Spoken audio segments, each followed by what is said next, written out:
Obrigada, presidente. Bom dia a todos. Quero começar dizendo que a esquerda e o Partido dos Trabalhadores não só têm confiança nos militares, como foi também a esquerda e o Partido dos Trabalhadores em seu governo que mais prestigiaram os militares brasileiros. Isso não quer dizer que nós não tenhamos discordância de certos oficiais e de alguns posicionamentos. E aí eu quero começar externando os meus respeitos pelas Forças Armadas brasileiras. Mas quero também dizer que eu fico muito surpreendida com a ingratidão e até a deslealdade de certos oficiais no tratamento ao presidente Lula e ao Partido dos Trabalhadores. Mas fico mais surpreendida ainda, e isso eu gostaria de registrar, como pessoas do alto comando das nossas Forças Armadas têm desdenhado da nossa soberania, têm sido coniventes a uma postura de um presidente que bate continência à bandeira norte-americana, que aceita entregar a base de Alcântara, que assiste passivo ao fatiamento e à venda da maior empresa e riqueza brasileira, que é a Petrobras. Quero dizer que os senhores oficiais que estão hoje nos ministérios desse governo não serão julgados pelas suas opções políticas e morais. Os senhores serão julgados na história pelo compromisso com a soberania nacional. E aí eu quero resgatar aqui algumas verdades. A primeira é que a nossa Constituição cuidou de deixar claro o papel das instituições, afastando as Forças Armadas da política. É grave que alguns generais ecoem e até pautem o discurso do presidente contra as esquerdas, os movimentos sociais, o Partido dos Trabalhadores, falseando o modo como o PT se relacionou com os militares.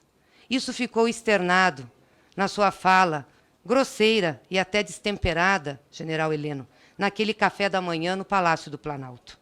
Os governos do PT sempre trataram as Forças Armadas com respeito e dignidade, integrando-as no esforço democrático de desenvolvimento. Os senhores devem lembrar que, em 2002, o Exército teve de dispensar 44 mil recrutas, quase 90%, porque o então presidente Fernando Henrique Cardoso tinha cortado as verbas do soldo e da alimentação. Os recrutas foram dispensados, que não foram dispensados, vinham trabalhar ao meio-dia.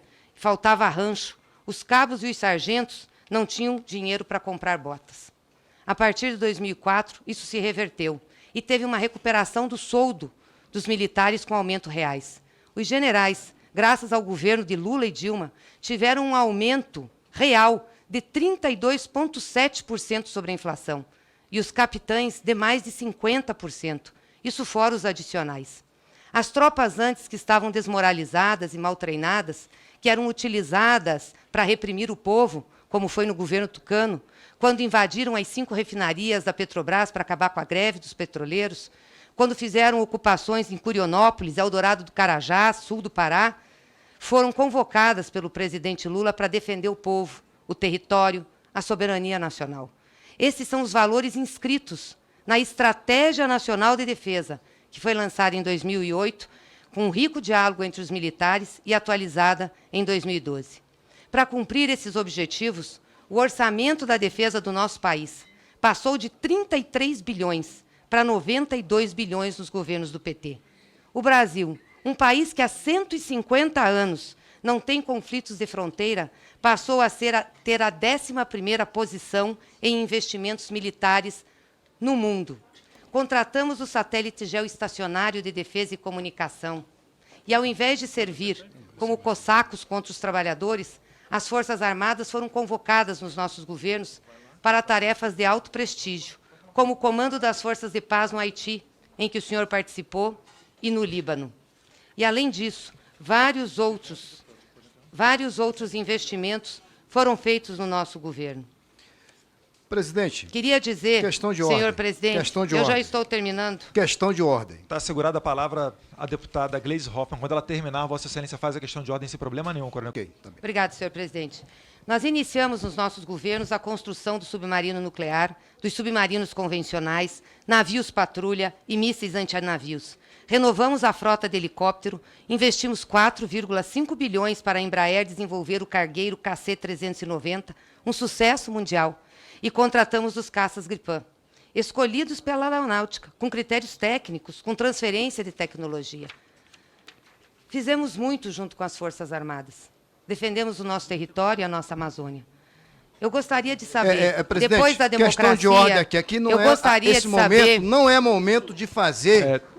Entendeu? eu tive que escutar muita coisa aqui, escutei calada, Dois inclusive a minutos e sua 25. fala. Vamos... A deputada Gleisi Hoffmann tem a palavra por 2 minutos e 30. Obrigada, presidente. Desde a redemocratização do país, eu gostaria de saber qual foi o governo que melhor tratou as Forças Armadas durante esse período. Eu não tenho dúvidas que foram os nossos governos, em investimento, em respeito e em consideração.